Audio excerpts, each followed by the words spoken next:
ভূমিকম্প শুরু হলে আমরা কি করব? কোরআন এবং হাদিস আমাদেরকে কি বলে?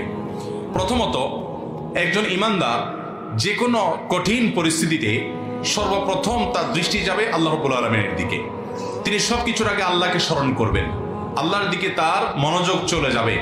তিনি জিকির করবেন, আল্লাহ তাআলা স্মরণ করবেন এবং আল্লাহর কাছে দোয়া শুরু করবেন, তওবা করবেন, ইস্তেগফার করবেন, রোনাজারি করবেন, আল্লাহর কাছে পানা চাইবেন, কারণ এটাই হলো তার রক্ষার প্রধান এবং মূল জায়গা। এজন্য ঈমানদার সেই কাজটি করবেন। নবী করিম সাল্লাল্লাহু আলাইহি সাল্লাম চন্দ্রগ্রহণ হলে, সূর্যগ্রহণ হলে, সাহাবীদের মধ্যে ভূমিকম্প তৈরি হলে, এরকম কোন পরিস্থিতি তৈরি হলে তারা আল্লাহর দিকে রুজু হতেন, জিকির আজকার করতেন, আল্লাহর দিকে মনোযোগী হতেন, তওবা করতেন, ইস্তেগফার করতেন। অতএব সেই কাজগুলো আমাদেরকে করতে হবে। এটা হলো প্রথম। দ্বিতীয়ত, এরকম পরিস্থিতিতে সতর্কতামূলক ব্যবস্থা হিসাবে আমরা অবশ্যই বিশেষজ্ঞরা যে